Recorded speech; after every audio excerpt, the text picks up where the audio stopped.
आर्यन एक tech savvy लड़का था जो मुंबई की एक बड़ी आईटी कंपनी में काम करता था। उसे पुरानी कहानियों और दादी नानी के नुस्खों पर बिल्कुल भरोसा नहीं था। उसके लिए दुनिया सिर्फ डेटा और एल्गोरिदम से चलती थी। एक वीकेंड आर्यन ने अपने 3 दोस्तों रिया, कबीर और समीर के साथ एक रोड ट्रिप प्लान की। उन्हें महाबलेश्वर जाना था, लेकिन आर्यन ने एक शॉर्टकट ढूंढा जो गूगल मैप्स पर एक पतली नीली लकीर की तरह दिख रहा था। गांव के एक ढाबा मालिक ने उन्हें रोका। बेटा, हाईवे 404 से मत जाना। वो रास्ता सूरज ढलने के बाद बंद हो जाता है। वहाँ हवाओं में भटकती हुई रूहें रहती हैं। आर्यन ने एक ठंडी हंसी हंसते हुए कहा, काका, ये 2026 है। भूत प्रेत सिर्फ मूवीज में अच्छे लगते हैं। मेरे पास हाईटेक जीपीएस है, हम कहीं नहीं भटकेंगे। जैसे ही उनकी एसयूवी ने उस पुराने हाईवे पर कदम रखा, मौसम अचानक बदल गया। दोपहर का वक्त था, पर आसमान में काले बादल ऐसे छाए जैसे ग्रहण लग गया हो। सड़क के दोनों तरफ घने पेड़ थे जो आपस में जुड़े हुए काले सुरंग की तरह लग रहे थे। लगभग 1 घंटे तक सब नॉर्मल था। फिर अचानक कबीर ने चिल्लाकर कहा, आर्यन, गाड़ी रोको। आर्यन ने ब्रेक मारी। सड़क के बीचों बीच एक पुरानी साइकिल पड़ी थी जिसका पहिया धीरे धीरे घूम रहा था, लेकिन वहां कोई इंसान नहीं था। किसी ने प्रैंक किया होगा, आर्यन ने कहा और गाड़ी आगे बढ़ा दी। लेकिन 10 मिनट बाद वही साइकिल फिर से सड़क के बीच में थी। इस बार उस पर एक फटी हुई लाल चादर लिपटी थी। रिया घबरा गई। आर्यन, ये वही साइकिल है, हम गोल गोल घूम रहे हैं। आर्यन ने अपना फोन चेक किया। गूगल मैप्स पर सिग्नल सर्चिंग की हाथ दिखा रहा था, लेकिन अचानक स्क्रीन ग्लिच करने लगी और एक अजीब सा मैप दिखने लगा जहां सिर्फ एक ही रास्ता था जो एक कब्रिस्तान की तरफ जा रहा है। कबीर ने गुस्से में कहा, मैंने कहा था शॉर्टकट मत लो, अब रास्ता वापस मुड़ाओ। आर्यन ने गाड़ी घुमाने की कोशिश की, लेकिन जैसे ही उसने पीछे देखा, वो डर से जम गया। पीछे सड़क थी ही नहीं, सिर्फ घना दलदल और काले पेड़ थे। रास्ता सिर्फ आगे की तरफ जा रहा था। तभी उन्हें सड़क के किनारे एक पुराना टेलीफोन बूथ दिखा। अजीब बात यह थी कि उस बूथ के अंदर से एक तेज सुनहरी रोशनी निकल रही थी। समीर, जो थोड़ा हिम्मती था, उतरा और बूथ के पास गया।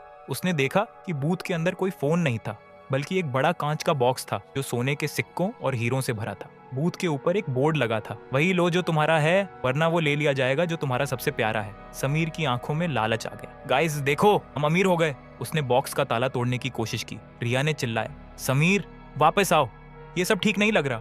पर समीर ने एक मुट्ठी हीरे निकाल ली। जैसे ही उसने हीरे छुए, टेलीफोन बूथ का दरवाजा अपने आप बंद हो गया और लॉक हो गया। समीर अंदर कैद हो गया। वो शीशा पीटने लगा, लेकिन बाहर कोई आवाज नहीं आ रही थी। अचानक बूथ के अंदर सुनहरी रोशनी खून की तरह लाल हो गई। दोस्तों ने बाहर से देखा कि समीर का शरीर धीरे धीरे पिघलने लगा और वो खुद सोने के सिक्कों में बदलने लगा। समीर की जगह अब सिर्फ एक नया ढेर था, सोने का। अंधेरी रात और वन रक्षक आर्यन, रिया और कबीर अपनी जान बचाकर गाड़ी में भागे। आर्यन ने एक्सीलेटर पूरा दबा दिया।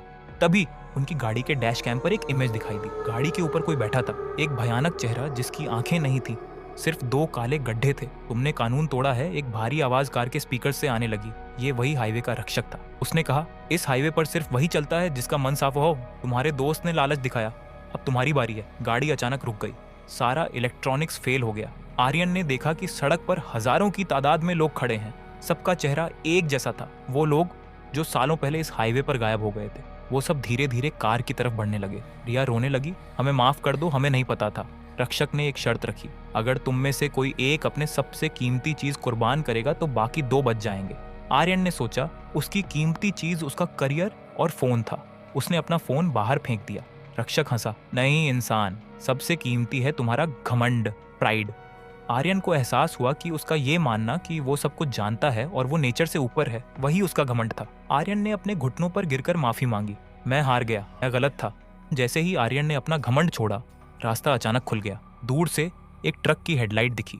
एक झटके के साथ आर्यन, रिया और कबीर उसी ढाबे के पास पहुंचे जहां से उन्होंने शुरू किया था। लेकिन एक कमी थी, समीर गाड़ी में नहीं था। उसका फोन पिछली सीट पर पड़ा था, पर उसका वॉलपेपर अब बदल चुका था। वॉलपेपर पर समीर की फोटो थी जो अब एक गोल्ड स्टैच्यू बन चुका था और उसकी आंखों से खून निकल रहा था। आर्यन ने कसम खाई कि वो कभी किसी शॉर्टकट या लालच के चक्कर में नहीं पड़ेगा। हाईवे 404 आज भी वही है, लेकिन वो सिर्फ उन्हें दिखता है जो अपने रास्ते से भटक जाते हैं या जो कुदरत को चुनौती देते हैं।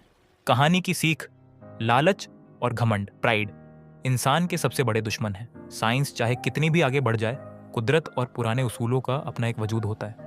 शॉर्टकट हमेशा मंजिल तक नहीं ले जाते, कभी कभी वो मौत के रास्ते खोल देते हैं।